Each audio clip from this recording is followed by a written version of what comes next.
ಅವನು 5 ಕೆಜಿ ಅಕ್ಕಿ ಕೊಡ್ತಾ ಇದ್ರಿ ಕಾಂಗ್ರೆಸ್ ಸರ್ಕಾರ, ಅವ್ರು 10 ಕೆಜಿ ಕೊಡ್ತೀನಿ ಅಂದ್ರೆ ಕೊಡ್ತಾ ಇಲ್ರಿ ಅಂತ ಹೇಳಿದ್ರೆ ಯಾರು ಹೇಳಿದ್ರು ಕೂಡ ಇಲ್ಲ ರೀ, ನಾವು ನಾಯಿವೇಲಿ ಅಂಗಡಿಗೆ ಹೋದ್ರೆ ನಮ್ಮದೇ ಅಕ್ಕಿ ಅಂತೇಳಿ ಕೂಡ ಸುಳ್ಳು ಹೇಳ್ಕೊಂಡ್ರೆ ನಮ್ದೇನು ಪರವಾಗಿಲ್ಲ, ಹೇಳ್ಕೊಳ್ಳಿ, ಬಡವ್ರಿಗೆ ಮುಟ್ಟಿದ್ರೆ ಸಾಕು. ಇವತ್ತು 10 ಕೆಜಿ ಅಕ್ಕಿ ಏನು ಬಡವ್ರು ತಗೊತಾ ಇದ್ದಾರೋ, ಇವತ್ತು ಏನು ಮಾಡಿದ್ದಾರೆ ಇವತ್ತಂದ್ರಿಗಿನ ಇಂದಿರಾ ಗಾಂಧಿಯವರ ಕಿಟ್ಟು ಆ 10 ಕೆಜಿ ಇವತ್ತು ಹೋಗಿ ಇಂದಿರಾ ಗಾಂಧಿ ಕಿಟ್ಟನ್ನು ಮಾಡಿ, ಈ ಇಂದಿರಾ ಗಾಂಧಿ ಕಿಟ್ ಮಾಡಿ, ಆ ಇಂದಿರಾ ಗಾಂಧಿ ಕಿಟ್ಟಲ್ಲಿ ಏನಪ್ಪ ಅಂದರೆ 5 ಕೆಜಿ ಅಕ್ಕಿ ಕೂಡ ಏನು ನಾನು ಕರೆಕ್ಟಾಗಿ ನೋಡಿಲ್ಲ, ಅದೇನೇನು ಮ್ಯಾಚ್ ಮಾಡಿದ್ದಾರೆ ಅಂತೇಳಿ. ಅವರು ಒಂದು ಕಡೆ 2 ಕೆಜಿ, ಒಬ್ಬೊಬ್ಬರಿಗೆ 2 ಕೆಜಿ ಅಂತಾರೆ, ಇಬ್ಬರಿದ್ದಂಥವ್ರಿಗೆ 3 ಮಂದಿ ಇದ್ದಂಥವ್ರಿಗೆ 4 ಕೆಜಿ ಅಂತಾರೆ, ಇನ್ನೊಬ್ರಿಗೆ 5 ಕೆಜಿ ಅಂತಾರೆ. ಅವ್ರಿಗೆ ಬೇಕಾದ 10 ಕೆಜಿ ಬೇಕು. 10 ಕೆಜಿನ ಇವತ್ತು 2 ಕೆಜಿ, ಇವತ್ತು 5 ಕೆಜಿ ಮಾಡಿಟ್ಟಿರ.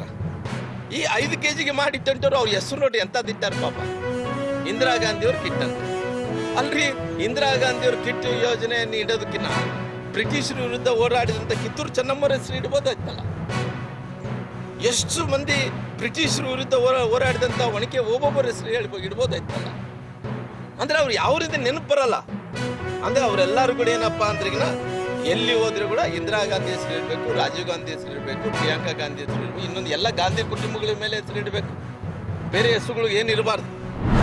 ಗ್ರಾಮ ಪಂಚಾಯತಿಯ ಅಧ್ಯಕ್ಷರಾದ ಮತ್ತು PDO ಇಬ್ಬರ ನಿರ್ಲಕ್ಷ್ಯದಿಂದ ನಿರಪರಾಧಿ ಚಿಕ್ಕೂರು ನಾಯಕರ ಸಾವಾಗಲಿಲ್ಲ. ನಮ್ಮ ಒತ್ತಾಯ ಇಷ್ಟೇ, ಯಾರ್ಯಾರ ನೈಜವಾಗಿ ಅವನ ಸಾವಿನ ಕಾರಣಕರ್ತರಾಗಿದ್ದ PDO ಇರ್ಬೋದು, ಅಧ್ಯಕ್ಷರು ಮತ್ತು ಅವಳ ಗಂಡ, ಅವ್ರ 3 ಜನ ಮೇಲೆ ಅಪರಾಧ ಕೇಸ್ ಬುಕ್ ಆಗಬೇಕು, FIR ಆಗಬೇಕು. ಅದಾದಮೇಲೆ ಅವನ ಕುಟುಂಬಕ್ಕೆ ಆಶ್ರಯಾಗಿ ಸರ್ಕಾರಿ ನೌಕರಿ, ಒಂದು ಮನೆ, ಅವ್ರ ಮನೆಗೆ ಒಂದು ಕುಟುಂಬಕ್ಕೆ ಸರ್ಕಾರಿ ನೌಕರಿ ಕೊಡಬೇಕು, ಜೊತೆಗೆ 50 ಲಕ್ಷ ರೂಪಾಯಿಗಳನ್ನು ಪರಿಹಾರವಾಗಿ ಕೊಡಬೇಕು. ಇಲಾಖೆ ಪರಿಹಾರ ಕೊಡ್ತೀವಿ, CG ಗ್ರೌಂಡಿಗೆ ಪಂಚಾಯತಿಗೆ ಕೊಡ್ತೀವಿ, ಅದಕ್ಕೆ ನೌಕರಿ ಕೊಡ್ತೀವಿ, ಯಾವುದನ್ನು ಒಪ್ಲಿಕ್ಕೆ ತಯಾರಿಲ್ಲ.